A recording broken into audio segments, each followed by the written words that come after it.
Hi everyone, welcome back to the channel. Hope everyone's doing well. I'm here on a nice blustery February day at Marshall's in Nebworth near Stevenage for an exclusive look and drive of the brand new 2020 Vauxhall Corsa-e, so a fully electric Corsa. I get it. It's got a nice it's actually quite a decent driving height, even though it feels lower than my i3, but yeah, like it's not too low. You know, it's got kind of, because I enjoyed driving a Corsa for years. Like I've been talking like really back at the old version. Yeah. But they were done what they said on the tin, but they were quite basic. Whereas in here, everything looks quite nice and like feels quite nice. It doesn't feel cheap. No, well, that's the market we're in nowadays. You have to kind of, even though it's a cheaper car, you still have to build it really well. Yeah. And I think that's good to see, and I've noticed that more and more on EV cars as well. Is that there's more focus on making the experience inside the car nicer. You can feel the regen kick. It's not quite a one pedal system, which I was never quite sort of sure of how you one pedal. Surely at some point you need to brake. Yeah, so on the i3, mine, I've got so used to just lifting my foot off, and it largely brings it to nearly, but you still need that last little bit. The B mode in this, the brake mode in this is similar to that. I mean, I don't think it's just as strong as the BMW. Yeah, but it's similar. It's quite on par, I would say, because I mean, the i3 is quite a strong regen. Yeah. This is definitely, you can feel the regen like as you lift your foot off the accelerator. Open it up a little bit. It's got a nice bit of pull as well. Yeah, you use an electric car, isn't it? Well, yeah, it's weird because like I still get in the car and go, oh, that's got a bit of oomph, and it's like, oh no, it's an EV. Of course it has. Yeah. It's a heavy car. It's a heavy Corsa. It's 1,500 kilos because of the batteries. Yeah. But because the batteries are low down, it's quite a stable car. Yeah. And so that's maybe one of the reasons why, because we've designed it to have the batteries in it, you feel as if you're sitting that little bit higher up as well. Yeah.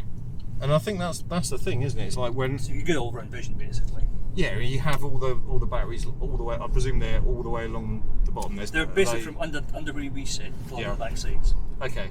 And they're flat design. Flat essentially. Yeah. Doesn't actually need any more.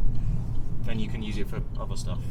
Yeah, I mean, we've still got bits and pieces for the petrol and diesel engine, so of course, yeah, because it's got to adapt to the yeah. And I suppose from a manufacturing point of view, it makes sense. Yeah, but these are in the same production line. There's no difference. And then they just drop, presumably, just the battery train. Yeah, this car's an EV. Next one might be a petrol or whatever. So yeah, it's designed from the start, as we say. So it's designed to have this powertrain in it. And so you design it to be built with this powertrain in it, and not, well, let's change it. Yeah. Why? Let's take it off the production line and do this with it. And this is what I found with like the new Mini as well, and it's like it's familiar shape as well, because public like stuff that they're used to. Of course. So if you can, that's what we're trying to do with this. Yeah, you're going to buy a Corsa. Okay, you might be buying an electric Corsa, but you know what a Corsa looks like. You know what a Corsa is. And that is the thing. That's what we wanted with this. It's a Corsa. You just have whatever powertrain that's beneficial to you. So, talk me through some of the specs then. So we've got 50 kilowatt battery. Yeah, 50 kilowatt battery. It's got a 7 kilowatt onboard charger. So at your wall box at home, it'll take somewhere between 7 and 8 hours for a full charge if you needed it. And you were saying to me earlier about 100. It can take 100 kilowatt speed in terms of charging. Yeah. I saw anywhere between 185 and 200 range. Yeah, WLTP is, depending on the model, the wheel size makes a difference. It's the north end of 205 miles. So looking at a 30-minute pit stop as such. If you go for the normal 20 to 80%, it's a long T brake. Yeah, you know. So this is CCS. Yes. On board as standard. What sort of price range? Is it one model presumably? There's two models. Yep. We're in the Elite nav here. Okay. So this is the top spec one, and the prices I was looking at earlier on, I can't remember. It's with the plug-in grant. It's it's 28 something. I need to so remember. I was looking at it earlier on. I get sidetracked. So it's under the 30,000. It's under the 30, yeah. Yeah. And presumably because of this model, that's the one. Is it based on range in terms of what you get out of that, or is it the range is the same, but you just range get the same, extra bells and whistles? Yeah, just get more features inside the car. Okay. You know, things like we're talking about LED LED. All the cars get LED headlights. Yep. But you've got the matrix LED headlights on this, for example. Yeah, which you would get on the lower spec model. We should get the low spec one, but you know, it's things like that change. Yep. The dash changes, the full digital dash here, which you don't get in some of the other models. So it's more the features inside the car rather than the physical capabilities of the powertrain. The powertrain's the same. I must admit, I do like everything looks clean. The screens look clear. The front screen looks clear as well. Just because I've been in South London, when my key bugbear with say like the Nissan Leaf is that it had half and half. You have digital and then you have an analog bit. And I was like, why? I know they were using obviously old bits of. You're gonna do it. Yeah, exactly. And it's nice that anyone making cars now seem to kind of go, right, we're making an EV. Okay, you can, the same manufacturing process is being used for the petrol and diesel and things like that. But essentially, it's built for an EV. Yeah. And also you can use it for everything else.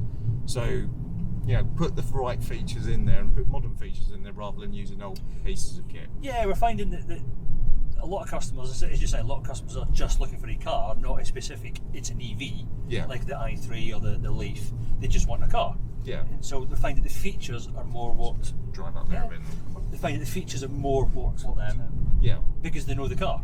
And actually Corsa makes perfect sense. Well, especially with Corsa, because Corsa's our top selling car. 100%, yeah. So it makes sense for our customers to have a full EV because our customers don't do the mileage. But this makes sense for the general market. This makes perfect sense. Yeah, the average daily mileage of a Corsa is 30 miles, if that. Yeah. And so you plug it in every night, you get a full battery every morning. And you back up at your 200 miles again. Yeah. I mean, one thing I must say that will please a friend of mine is that there's still a button for your glove box. Okay, I know Tesla don't do it, so buy a Corsa. You get a button. Because any squeak or rattle, you'd hear it. Yeah. The only rattle you hear in is my knee keep hitting this clipboard. I'm gonna say it's your actual knee. It's not my actual knee, although I don't know. Ooh, that turning circle's good. That's one of the things with electric cars as well. You can do a. I know, but like some of them are better than others. Like that was. The one thing we haven't mentioned is different modes. You've got a normal mode you've been driving around in. Yep. You got an eco mode. Okay. If you want to get as much out of it. But the thing I want to do is the sport mode. So if you press the drive button down here to forward, into sport, that's it. You're in. So you're in the dash there. Cool. Okay. Now give it some. Oh yeah. Now you notice the difference there, yeah? That suddenly makes it feel a lot better, doesn't it? That's almost like it's like boy racer Corsa moment again. It does feel like those days where everyone used to drive those little tiny, like the GTIs and all that sort of stuff, and it gives you that feeling of just a bit of fun in a small car, small enough to be nimble and fun. Easy to park. As you can see, that turning circle as well. Yeah. Oh, the turning circle is brilliant. Easy to park. It's got the cameras on it. You can see all round. Has it got anything like auto parking or anything like that, or is it just the cameras? No, we're not. I've got auto parking on it. He's got a camera. He's got a camera that when you reverse, it sort of remembers where you've been. If you see what I mean. Okay. And so it uses the rear camera to build up a picture around the car. Yeah. So if you reverse into a bay and have to shuffle forward and manoeuvre a little bit, you can still see around the car, like a top-down view around the car. It's got cameras that look to the front, and so if a car in front stops quickly, it'll activate its emergency braking. It'll pick up pedestrians and throw it round town, whatever as well. Okay. That's we have to do that by law anyway nowadays. And it's got blind spot monitoring on it. It's got one of the things that you have the new platform here is we've been able to upgrade all the safety systems, all the latest safety systems. Just push the button aside and then that's it. There you go. You'll see the camera building up the picture there. Excellent.